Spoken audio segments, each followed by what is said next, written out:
Uy, Mitsubishi Expander. Angas nito ah. Uy, sir. Uy. Sir, magkano to, sir? Expander, huwag kang bibili yan kasi naka-zero down yan. Huwag kang bibili yan kasi naka-free fuel worth of 40,000 yan. At lalong huwag kang bibili yan kasi naka-free PMS yan. 2 years. Ganda talaga nito. Solid tong Expander ah.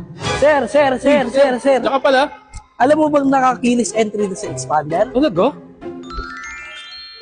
Naka-push start button na rin siya. And also, naka-360 camera with electronic parking control na rin. Ganda talaga nito Expander. Ano kaya requirements nito? Small business lang din kasi yung source of income ko eh. Ay, sir! Uy, sir! Mag-a-apply ka? Oo, sana sir eh. Ano bang source of income mo? Small business nga lang sir eh. Akong bahala dyan. IDs, DTI, 3 months bank statement, or passbook lang ang kailangan ko, approve ka na agad. Pangarap ko talaga makapaglabas na itong Expander na to eh. Uy, sir! Puro ka tanong, puro ka noon. Ano pa hinihintay mo? Mag-apply ka na sa Mitsubishi Valenzuela. Sagot namin na pang-approve. Drive your ambition. Mitsubishi Motors.